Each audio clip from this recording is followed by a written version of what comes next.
the last time I just was trying to introduce the Hamiltonian formalism and talk about its connections to different areas like statistical mechanics and quantum mechanics, but also how, often when you learn to model systems, you'll start with writing the Lagrangian. It's kinetic minus potential, but there's a lot of advantages to sort of switching over to the Hamiltonian thing. It's just more theoretically powerful, and it's used in a lot of different fields. I think one field I didn't mention last time was control theory. Hamiltonians seem to naturally show up in control theory, even if your original system has nothing to do with mechanics.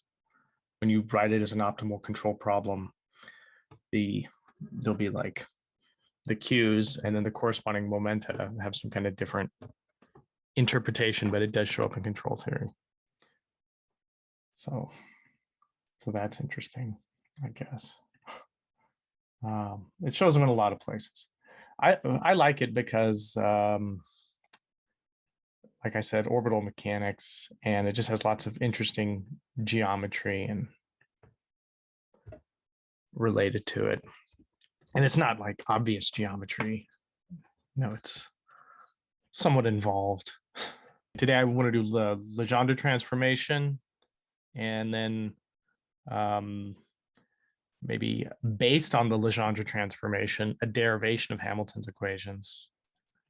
And then we'll look at some examples and what I mean by the geometry that's inherent in it. So this thing called the Legendre transformation,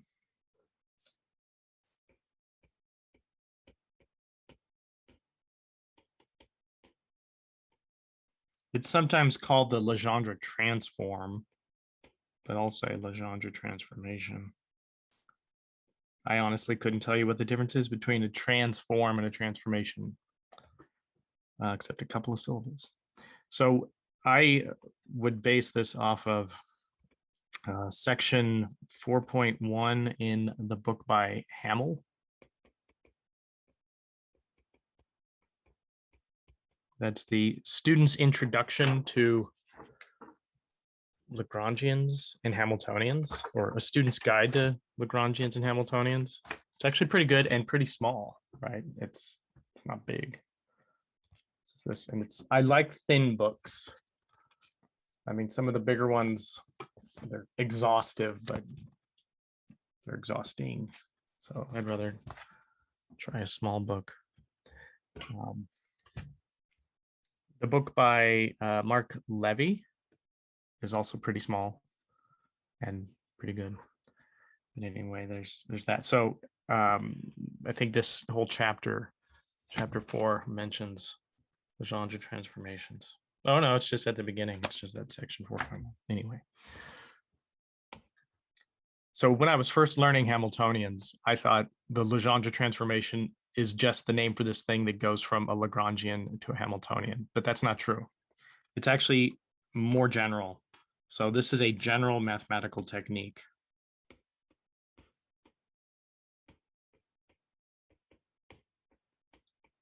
And it gets used, although they might not refer to it this way, but if you've taken a course in thermodynamics, it gets used in thermodynamics.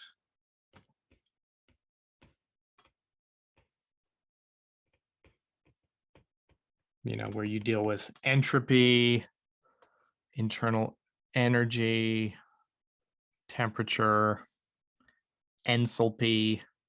And if you want to, some of those are written in terms of partial derivatives of others. So that's sort of a natural connection. For our purposes, it's an important stepping stone to go from the Lagrangian to the Hamiltonian formalism.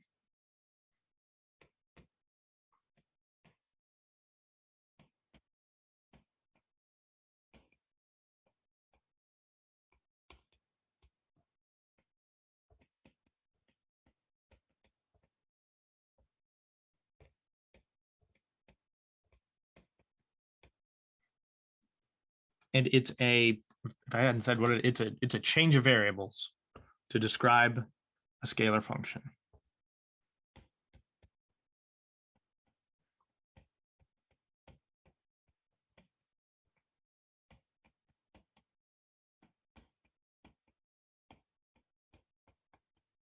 All right, so then let's kind of get into it. So the LT, the Legendre transformation, it takes a scalar function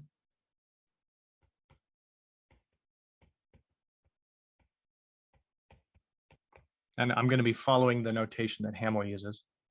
It takes a scalar function of one set of variables.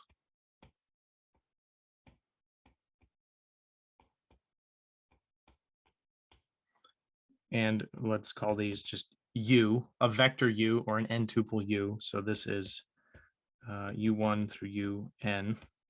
And for now, think of that as just a point in Rn. And we have a function, and here's the way that sometimes write a function.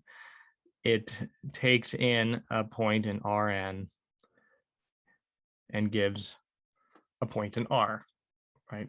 So we would also call that a scalar function. So f of u is, it's a function of these n scalar variables, un through un. So the Legendre transformation, it takes this and it generates a new function.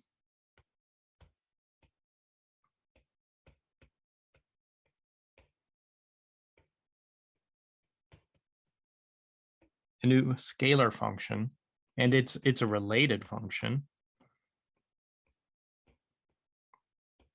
in terms of a new set of n variables.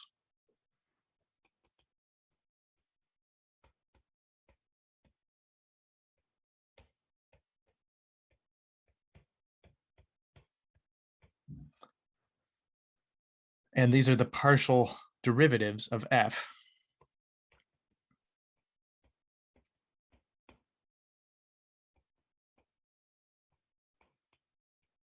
Right, so think about that. If we have f, it's a function of n variables, then we could take n different partial derivatives of it. So these are, we'll call these v sub I, and it's partial f, partial ui. Okay, so these are, the index I goes from 1 to n. So that means we've got some new variables. So this new set of variables is, we'll call it v for short. And it's an n tuple of v's, v1 through vn. Okay, so these are, what are these? These are the components of the gradient of f. So the vi are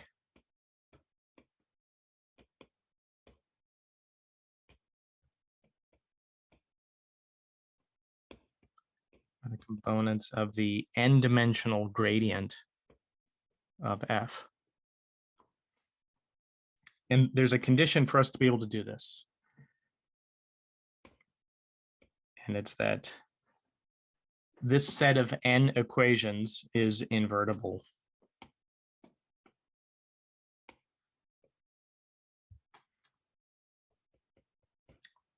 So this must be invertible.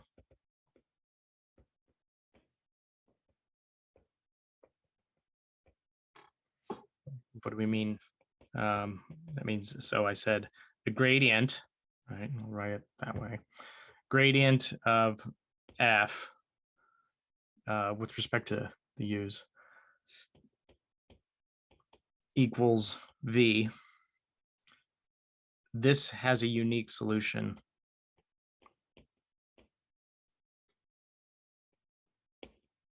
A unique solution u for each v. Okay. We haven't yet said what the new function is that we've generated. We've just said what the new variables are. So the new function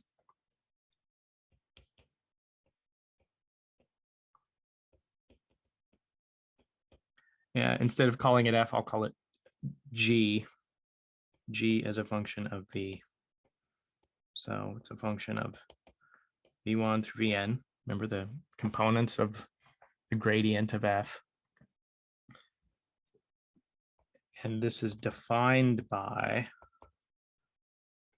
G V equals sum of UI times VI. So it's not, I think of that as the dot product of U and V. And then we subtract off F.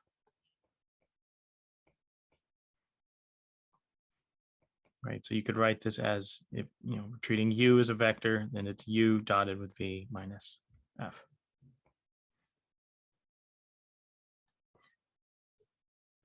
So in a nutshell, that's what the Legendre transformation is. And you could also repeat the process. If we repeat this process, meaning we take G as the function that we want to provide the Legendre transformation for, what do we get? So this process could be repeated.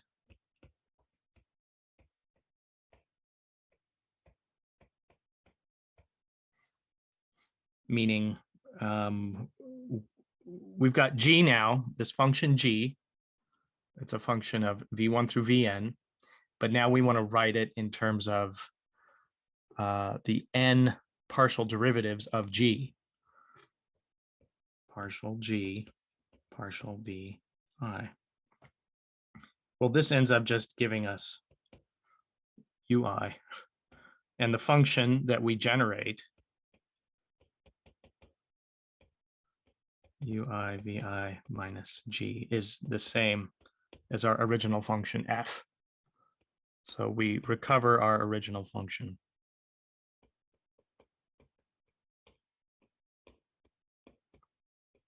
So this is a special type of transformation. It has a mathematical name.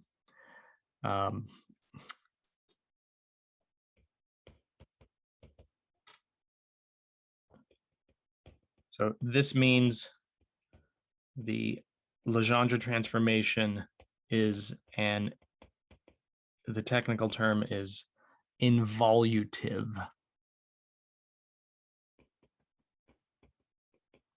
Transformation. Because when you apply it twice, you recover the original function. So for example, here's another function that is involutive. If I have a function, just a scalar function, let's say, f of x is negative x. Well, that's a transformation. It just applies a negative sign, but notice that f of x gives the original value. So this is also an involutive. That's just sort of a notational aside, so you have some idea of. There's a larger category of things for which this is true. When you apply something twice, you get back the original. Okay, we aren't quite where we can apply this to Lagrangians and Hamiltonians, because there needs to be a distinction between variables that participate in the Legendre transform or Legendre transformation and those that don't. So suppose f can be decomposed into additional variables, and we will call those passive variables. So so not decomposed. Suppose f has additional variables,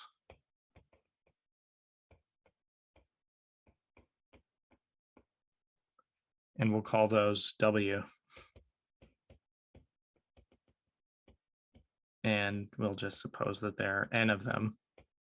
I don't think there have to be. In fact, let's suppose there are m of them. So it could be a different number. And they are independent of the u's. Dependent of the u. So we've got f, and it's got u1 through un, and then w1 through wm. And for shorthand, we'll just say this is a function of the u vector and the w vector. We will refer to the ones that will participate in the Legendre transformation as the active variables. And then the ones that don't, passive. They're just sort of along for the ride.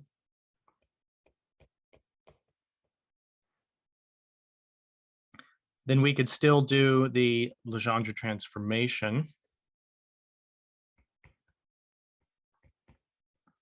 on the active variables only. Vi is partial f partial ui for u goes to 1 through n. And the w's, by definition, just don't participate in this.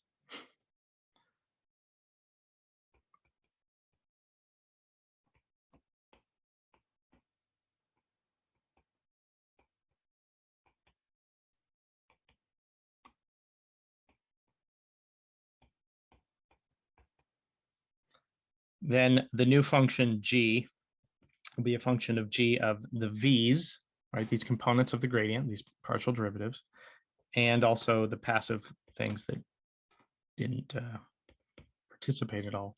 And still, we'll have a sum from 1 to n ui vi minus g of, minus f of u and w. So g is a function of v and w. And you might be wondering, okay, well, what about here and here? So you need to be able to write the u's in terms of v's and w's. So just to emphasize that, g is a function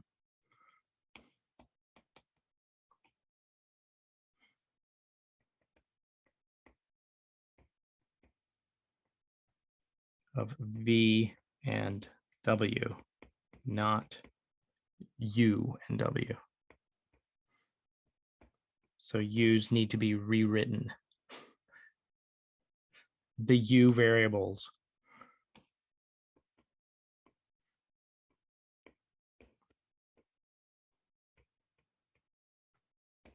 And that's possible because by assumption, we have that, invertibility condition.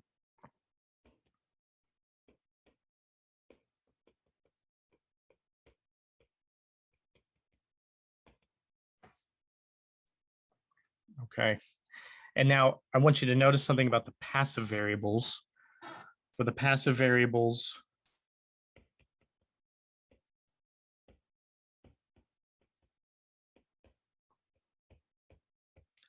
if we take the partial derivative of g with respect to wi,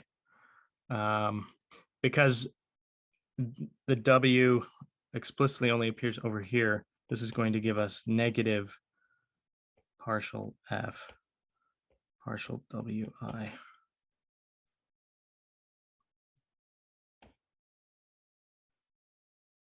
So we just get a change of sign. Okay, so now we can apply this to Lagrangians in Hamiltonians.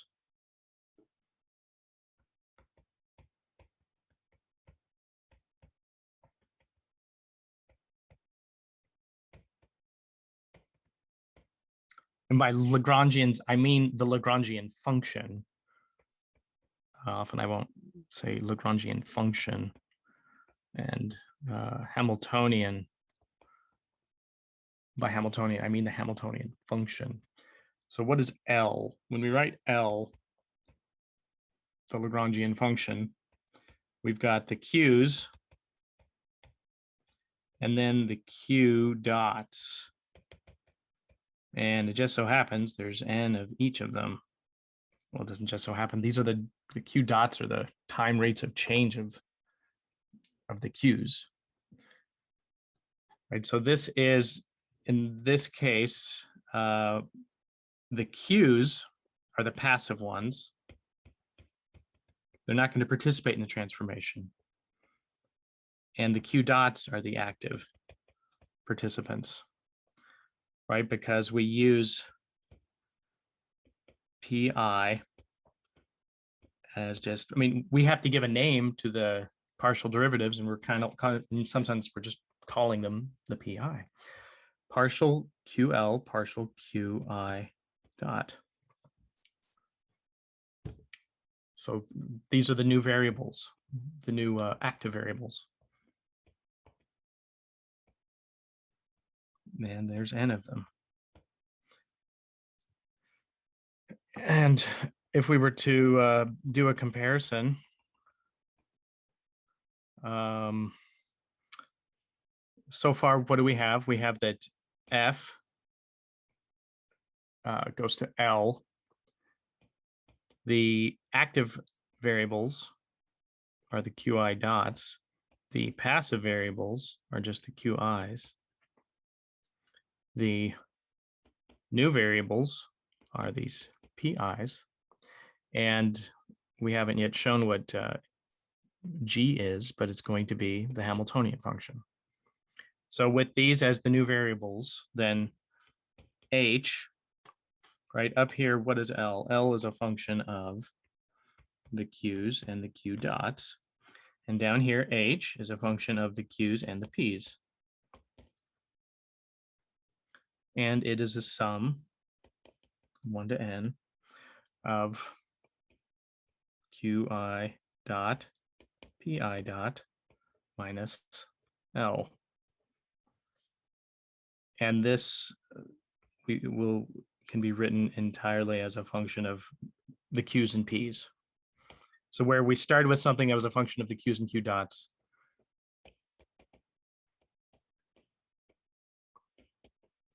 this is a function of Q's and P's. All right. And we could do it's useful to do a geometric interpretation of what is this Legendre transformation. And it's not obvious that it should give rise to anything interesting or easier, but it kind of does.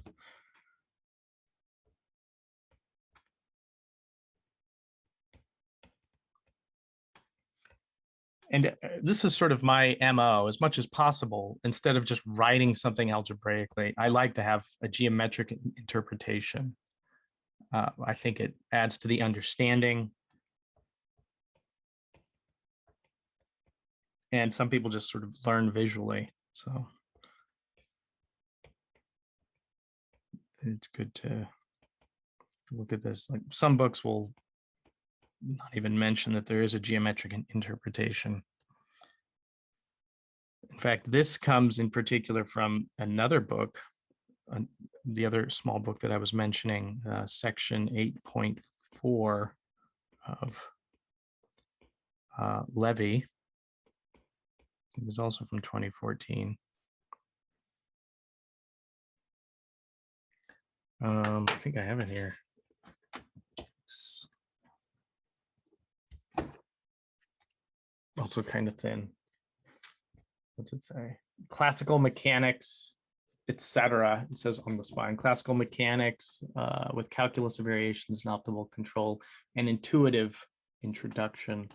So his sections are pretty short, pretty powerful and intuitive. This was written for advanced undergraduates, but it goes into things that I did not learn until like second or third year of grad school. So that's pretty good if you can do that and teach undergraduates.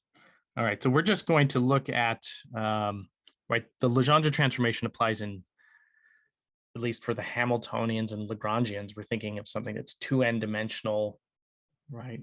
I'm not going to look at a 12-dimensional space or anything. We're just going to look at 1 dimension for illustrative purposes, and then hopefully this will give you the idea. All right, so we're going to look at just 1D.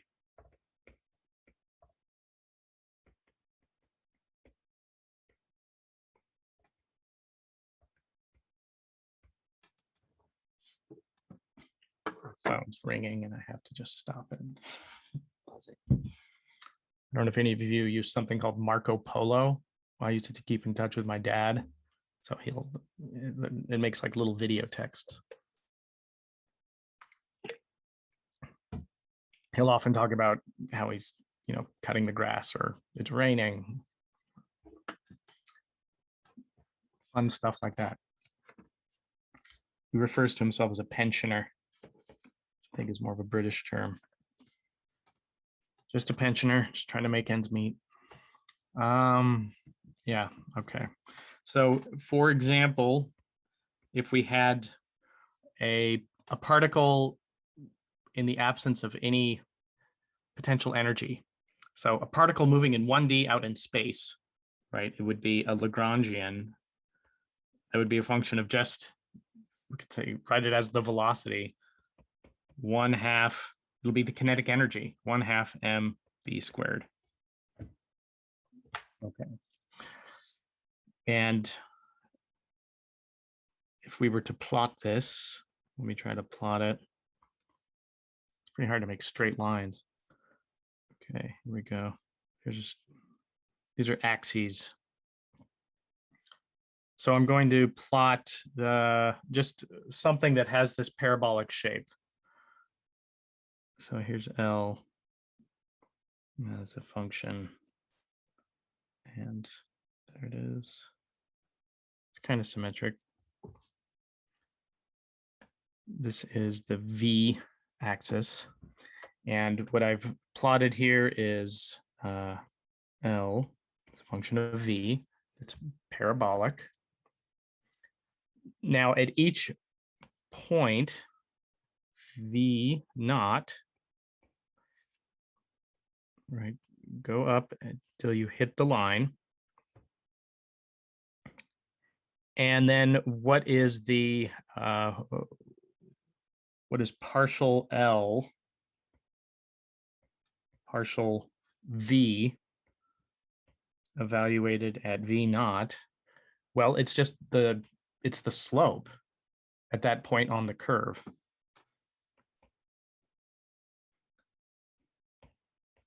Or the tangent to the curve LV at V equals V naught.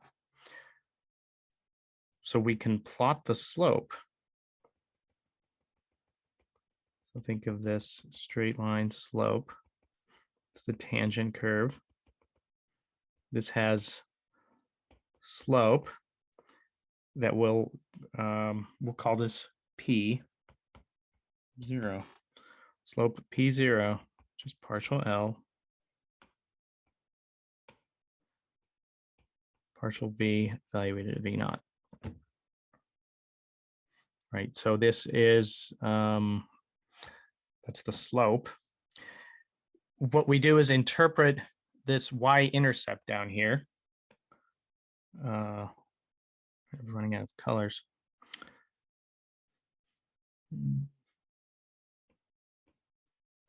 So here's the y-intercept. And I'll call that, since we're kind of going negative, I'll call this negative I.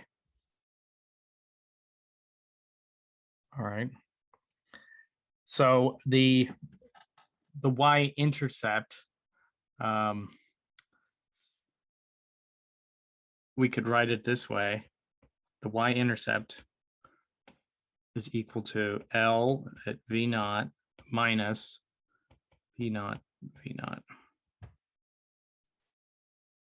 Right? That's just from the definition of what the y-intercept would be. And if you look at this, oh, this looks like it's the negative of the Legendre transformation. So we could say H P0 is negative I, which is P0 V0 minus L of V0. So we'll call this H. so that gives us the value of the new function just for the point v0. Now, if you scan over many different v naughts, then we can construct h as a function of p naught, and then we could drop the subscript 0, drop the subscript naught, and we get a new function.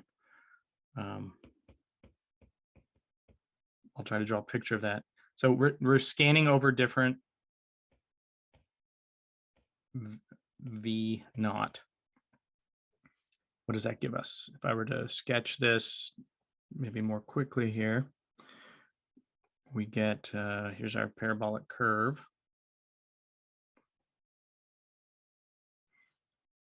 And right, for each point, you look at the y-intercept, right? Different points will have different y-intercepts.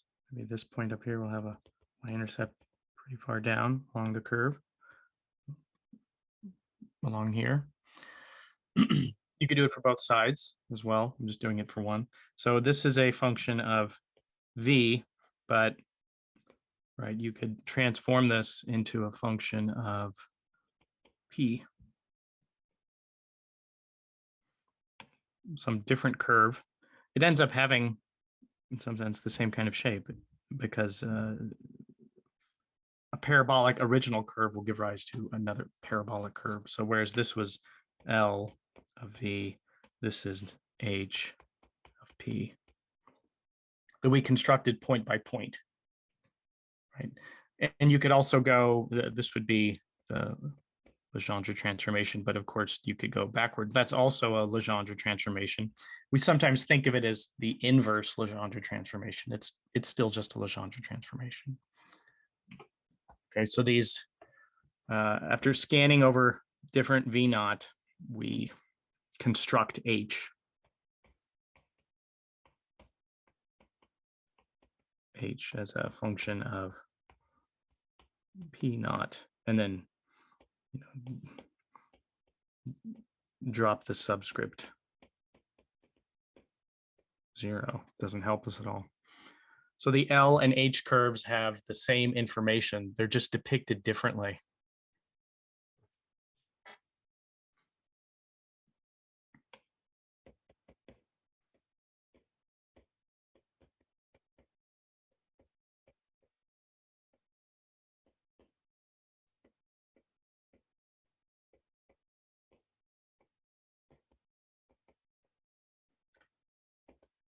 So in terms of physics, they would have the same physics content. They're just depicted differently.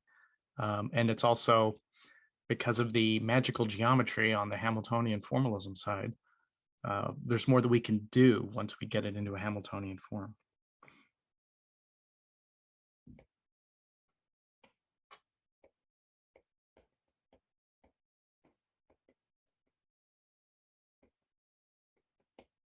So this was just in one dimension, and hopefully you can imagine, well, if we had more than one dimension, we've got a gradient with multiple components, and we're still constructing a function of now multiple dimensions. So instead of just v, there'd be like v1 and v2, and then we can, if we had, say, a paraboloid shape, we would be constructing a function p1 and p2 that also has a paraboloid shape.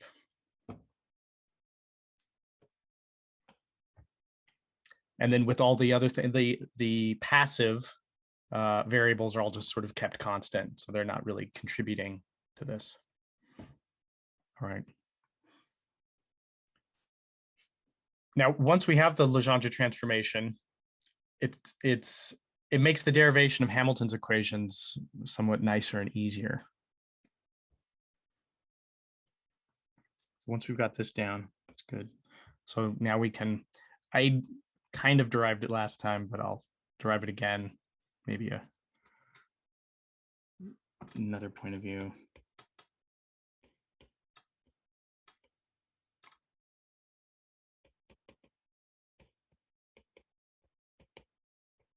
And these are Hamilton's, they're sometimes called Hamilton's canonical equations.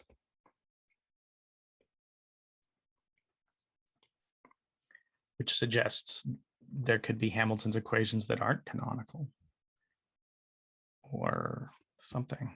And if you're nice, maybe I'll get to that. All right, so H, so we already get, okay, we've transformed from the Lagrangian to the Hamiltonian, and the Hamiltonian is now a function of Q's and P's, but we got it this way via the Legendre transformation. I don't know which one to put first. Let's put the P's first. There we go.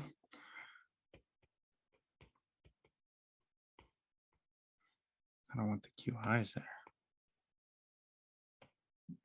Q and Q dot. Okay, so we've got that. From the reverse Legendre transformation, and I put that in quotes, Legendre transformations don't know if they're going one way or the other.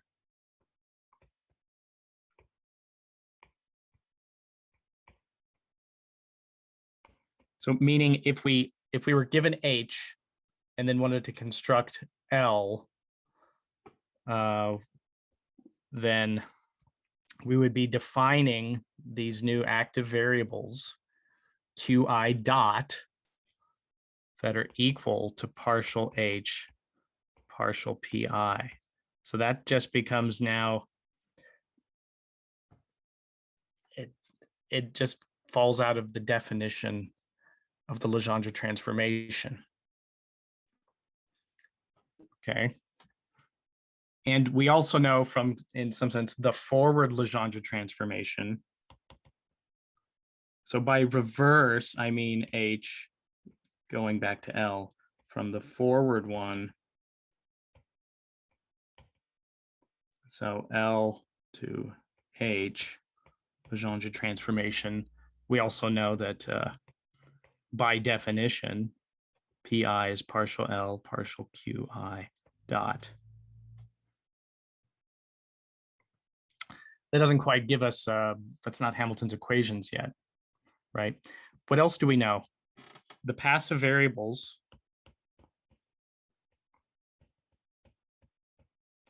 are the Q's. And so because of that, partial L, partial Qi is negative partial H, partial Qi. And that just follows from everything we've said about Legendre transformations and the fact that these are the passive variables, right? The Qi dots and the Pi's are the active ones. Now, the physics content comes in when we write Lagrange's equations of motion. So Lagrange's equations of motion, in the absence of constraint or non-conservative forces, says that d by dt, partial L, partial Qi dot, let me make that dot more obvious, minus, this is often how it's written, partial L, partial Qi equals 0 for all of the i's. That goes from 1 to n. This is kind of easier if I just move the partial L, partial Qi to the other side. So we get that, right? And then what is this in here? This is from the definition from the Legendre transformation, the forward one. This is Pi dot.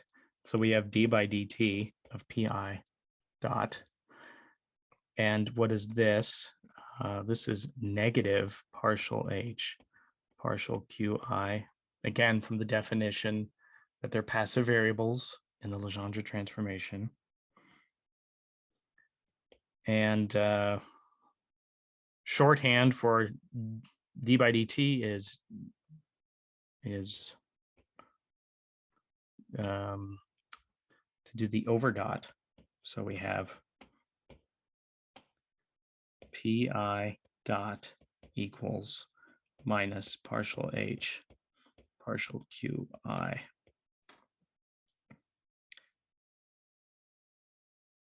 So these things that I will highlight in yellow here, those are ODEs. So they give us the equations of motion in the Hamiltonian formalism, Hamilton's canonical equations.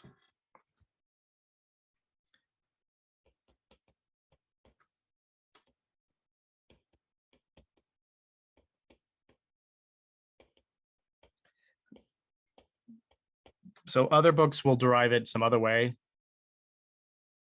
or you got to use the chain rule a bunch. But I think this is sort of nice and slick. So it's Hamilton's canonical equations are, and all we mean by that is the equations of motion once you've gone into the Hamiltonian formalism. Qi dot equals partial h partial pi, and pi dot is negative partial h partial qi. So there's this interesting symmetry to the whole set of equations, right? And it's all based on just knowing h, the scalar function h as a function of the q's and the p's. But then we get this set of first order ODEs. So these are first order ODEs with a nice, you could see the symmetry, right? There's plus partial h of the corresponding momentum. And then this is over here minus partial h of the corresponding configuration variable q. So they have a nice symmetry that you could see even even algebraically.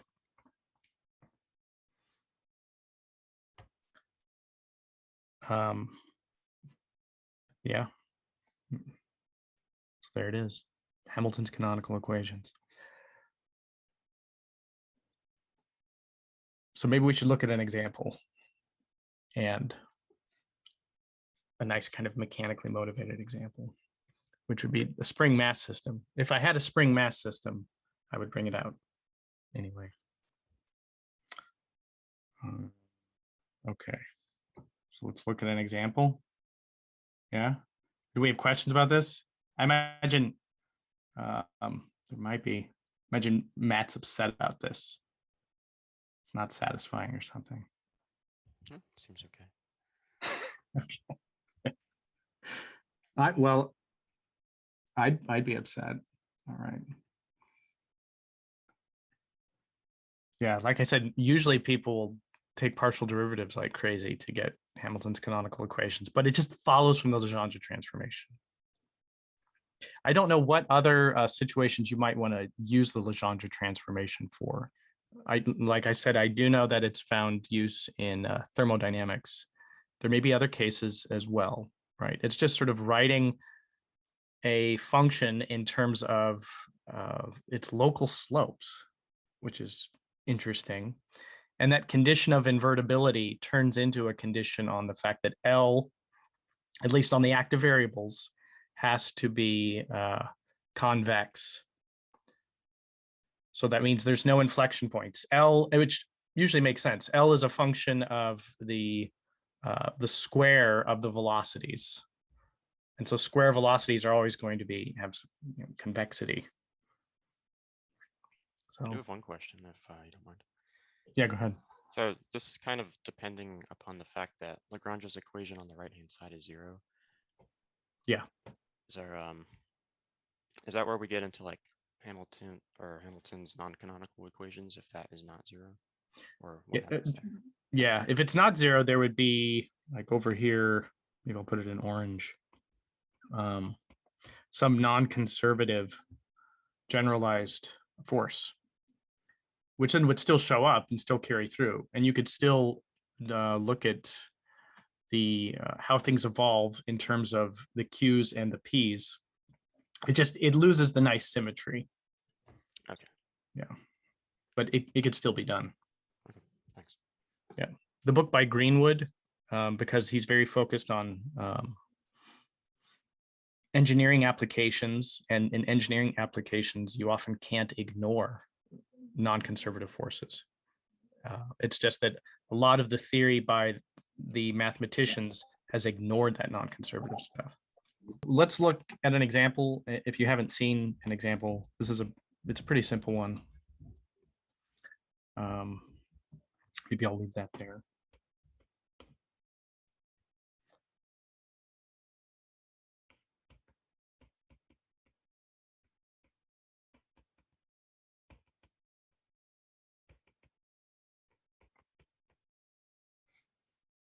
All right, one of the first systems you might learn about is a spring mass system.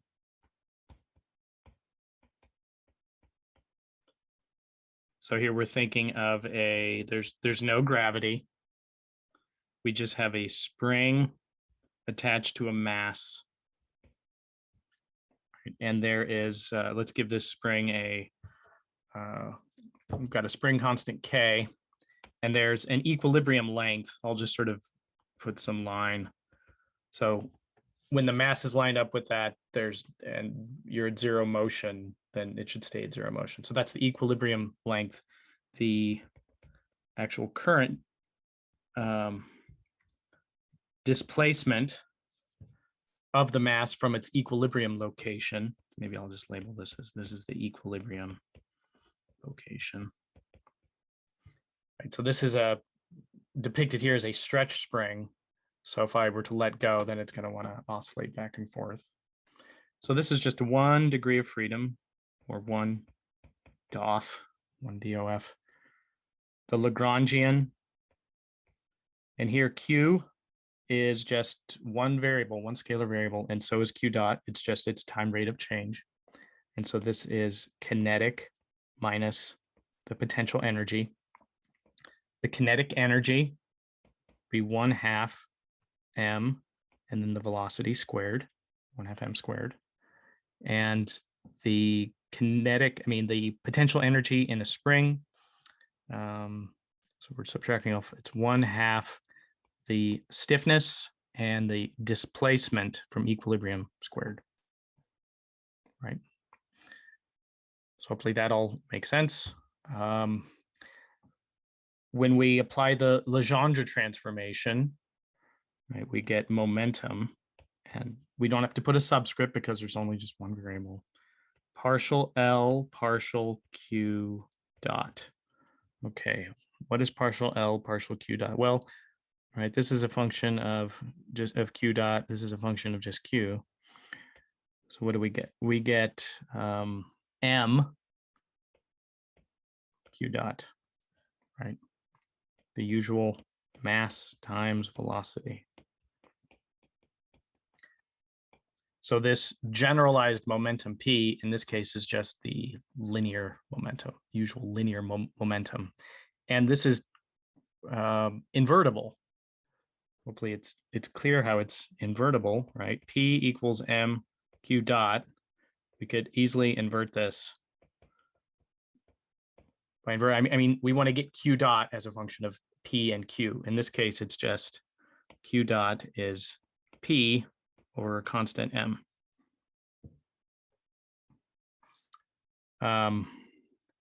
And even though this is just us inverting to write Q dot in terms of P, it also ends up being an ODE, right? Notice this is, how does Q change in time? Well, if P is a variable, Q dot changes according to P divided by M. So we'll see if this shows up again as one of the canonical equations of motion. Probably. Let's go. Whoa, I didn't know there were lots more colors. All right, so let's write H. And complete this. Well, according to what we said up above, this would be P times Q dot. There's no sum because, again, we only have one, minus L, but we need to be careful about how we write all of this. We need to have a function that at the end is just a function of Q and P. Can't be having it written as a function of Q dot. So wherever we have Q dot, we substitute in this equation we have here. So this would be P times P over M minus, let me put a big square bracket just so it's easier to deal with, 1/2 M, and it says Q dot squared up there, but I will put P over M squared minus 1/2 K Q squared.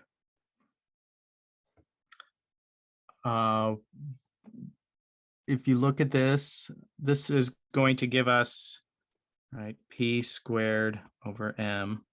This is minus 1/2 P squared over M minus, just carry this on, and collecting terms, we have 1, I'll do write it this way, 1/2M P squared plus 1/2 K Q squared. And what do you know? It is just a function of Q and P. And given something I wrote earlier, that sometimes you could just immediately write down the Hamiltonian, right? Here, the Lagrangian is T minus V. Here, this is T plus V. So if we knew to write the kinetic energy in terms of momentum, we could have immediately written this down and skipped the Legendre transformation. Now, Hamilton's equations of motion are what?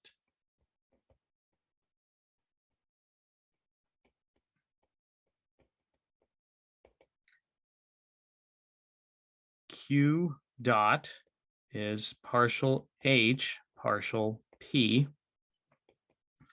What is partial H partial P? We get, P over M. Same as above. That's good. What about P dot? How is the momentum changing? This is negative. Got to remember that negative, partial H partial Q. And this gives us negative, the 2 cancels the 2, so we got negative K Q.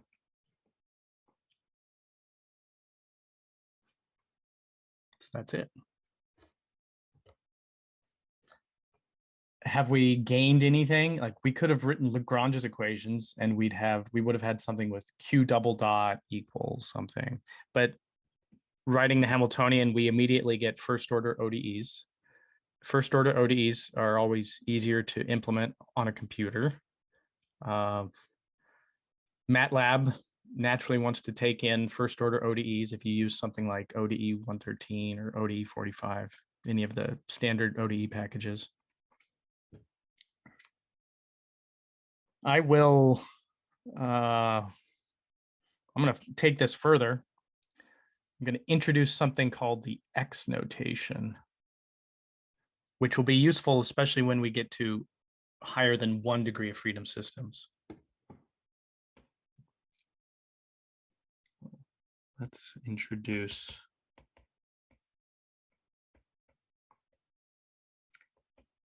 It might have a fancier name, but for now, I'm just calling it the X notations. It's a way of writing Hamilton's equations in matrix form.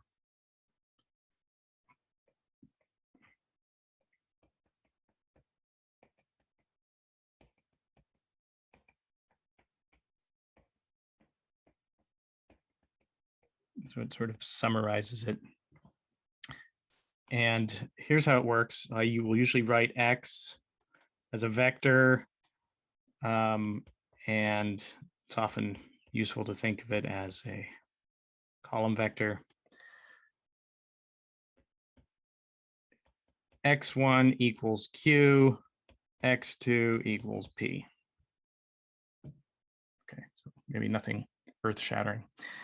And if we were to write this in terms of, write the ODE in terms of X, we have X dot equals, and it turns out we have just a constant matrix A, 2 by 2 matrix times X, where, what is A?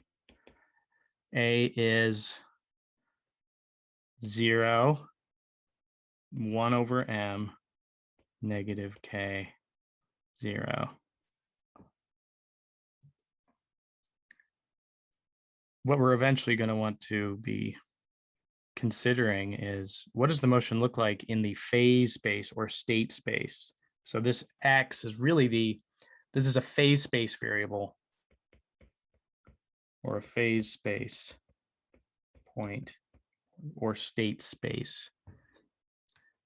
If this is x1 and this is x2, here's our initial condition, let's say some point x at time 0.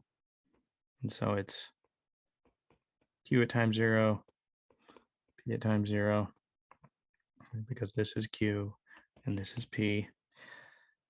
And you could view this as a vector from the origin to that point. And we want to know, how does that, from that initial condition, how does this evolve in time? Okay, so we've already sort of transcribed everything from Hamilton's equations of motion to this sort of new setting of the x equations, the x notation.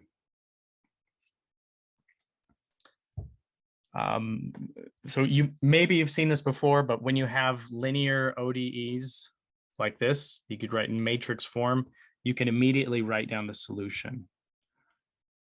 You could write that x at any later time is the exponential of a matrix. This is a square matrix A. So we have e to the a times t, the elapsed time, multiplying the column vector corresponding to the initial point, so x0. If you haven't seen the matrix exponential before, so here e to the a t, you just basically follow the Taylor series expansion for the exponential, but interpret it now in terms of the matrix.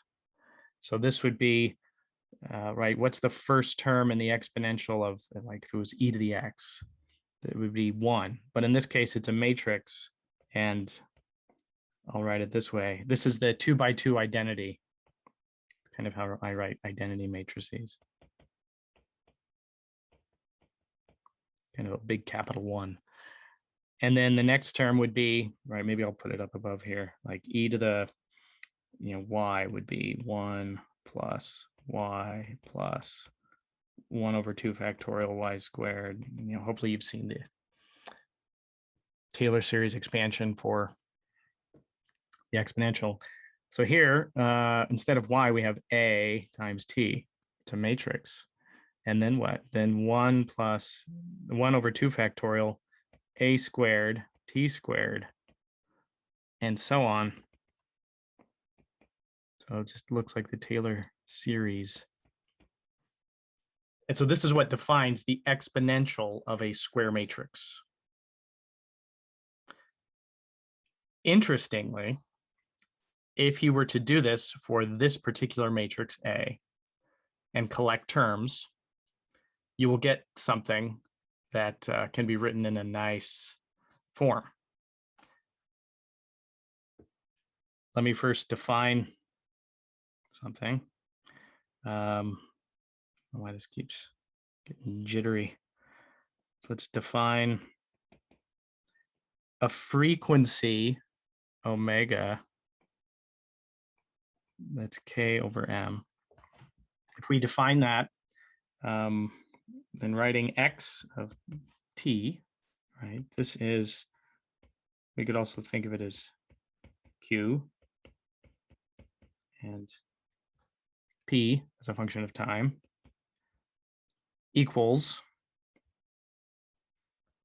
so when you collect the terms from writing out this this Taylor series expansion for e to the at for that matrix A, you get this. You get cosine omega t, and then 1 over m omega sine omega t. And then down here, we have minus m omega sine omega t, and then cosine omega t. So it looks like it would be a rotation, but then you have these weird things going on that make it look not exactly like a rotation. So this takes in, if I were to just sort of sketch it up here in this phase portrait, right? We take this vector and then something happens to it, e to the a t, and I don't know what the final vector will look like. Maybe it'll expand or something. But then it takes us to this new point, x after a time t, is qt, pt. I want to sort of interpret this matrix a little bit more.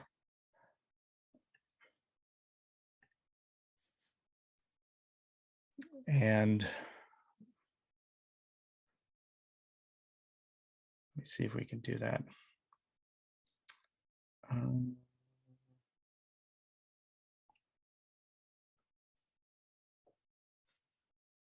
wonder if I have it right.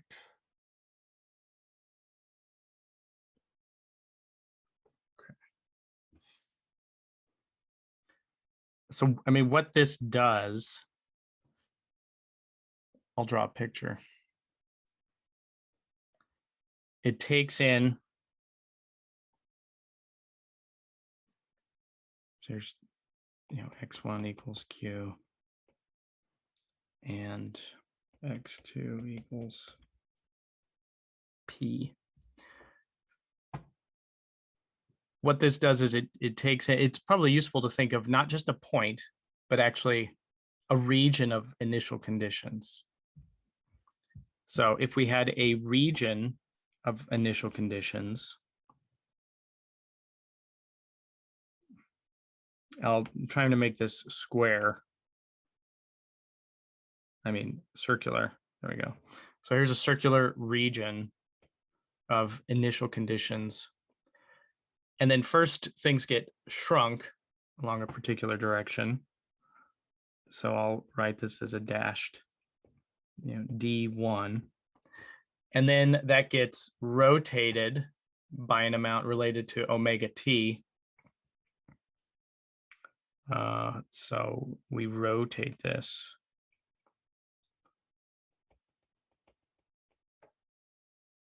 I'll call that D2. And then we expand along certain directions. So we get something like that, D3. And as I think alluded to in the first lecture, the areas have to be equal. So the area inside here, not the intermediate steps, but the final ones. So it's like there was shrinkage, rotation, and then expansion.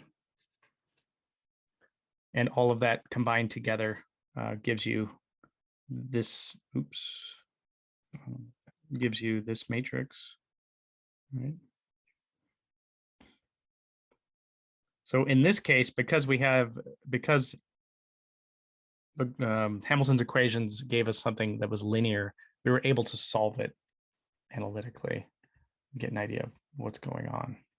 Let's see, do we want to get into that? Yeah, okay. I'll do one more thing that's related to interpreting Hamilton's equations, and then we can stop.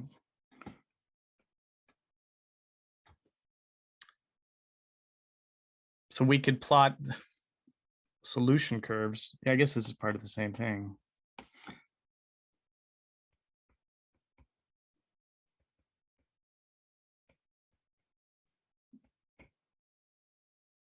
So this is another interpretation of Hamilton's equations, and you might find it useful. You could view this as coming from we have a height function. So h is just a height function, right? H as a function of Q and P view as a height function over the QP plane. And in this case, it's relatively simple. I'm just going to schematically show it. So we've got H, and then we've got Q and P. And we've got what does H describe? If you look at the form of H, it looks like it's a paraboloid. So it's right. It's quadratic in both Q and P. K is positive and M is positive. So we need something that's kind of bowl-shaped, opening up.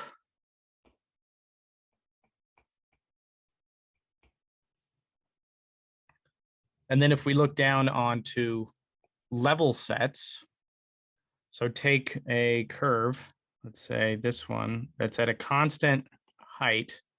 It's not kind of not drawn very well, but here's a constant height. So we're taking a slice, look at its projection down here on the Q and P plane. We would have some kind of curves. Let's try to make it at least match the boundaries.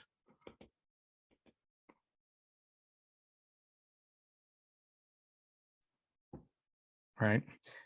Take another lower energy height, project that down. Right, we'll get a curve inside of that one. These are not perfect curves by any means. And what do we have? Well, let me just write it again, that Q dot is partial H, partial P, and P dot is negative partial H, partial Q.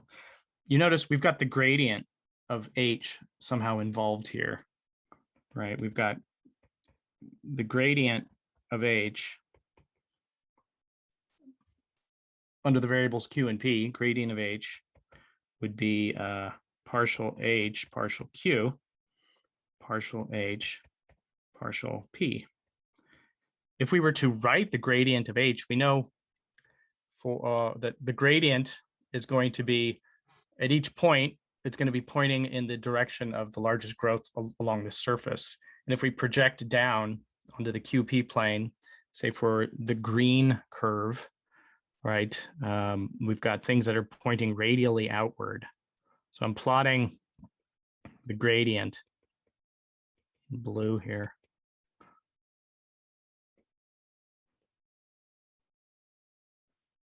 And if the gradient will also be outward along the red curve, right? The gradient is normal to level sets. What I've written as the green and the red curve are level sets. So the gradient in blue, always orthogonal or normal to level sets. In this case of H, the gradient of H is orthogonal to the level sets of H.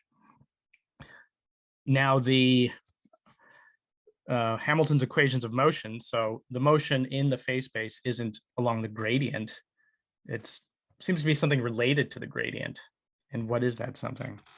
Well, if we write Q dot and P dot and sort of group them as a vector, to get these signs right and flip the order and stuff, we have a 0, 1, -1, 0 times the gradient. So just partial H, partial Q, partial H, partial P. What this corresponds to is a 90-degree turn clockwise.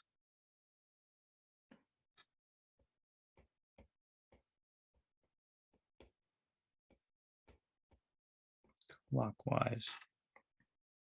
So if we were to take each of these vectors, and I'll show it over here on this picture to the right, take each blue vector, rotate it 90 degrees clockwise, what we're going to get is something that's always along the level curve, locally tangent to the level curve for each point. So that means the direction of motion, right, along for the Hamiltonian system is to move along level sets of the Hamiltonian.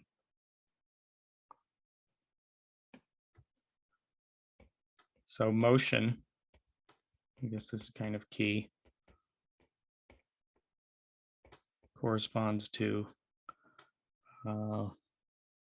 motion along level sets. In this case, level curves, but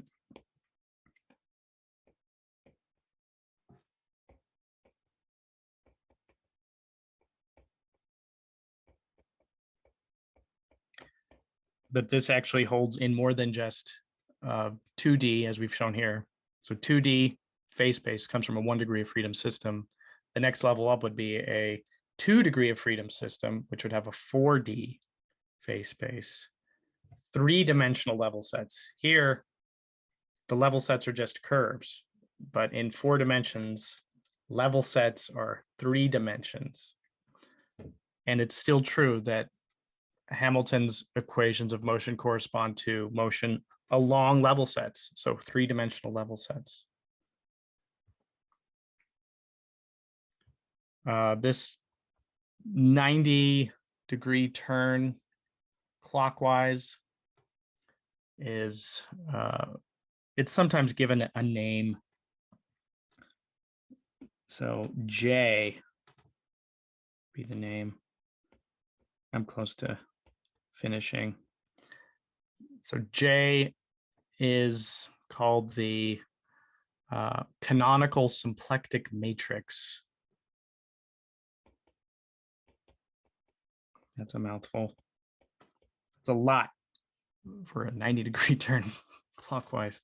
It's a canonical symplectic matrix.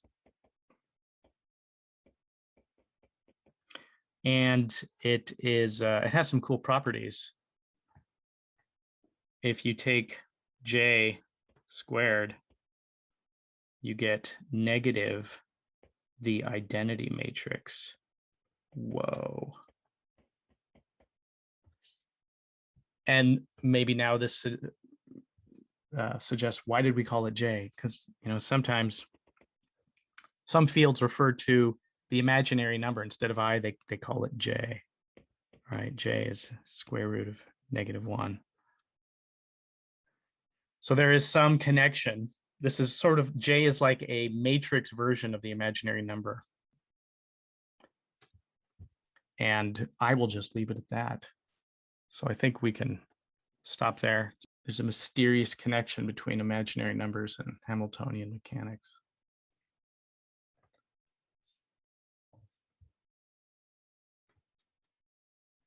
J squared equals -1. Whoa.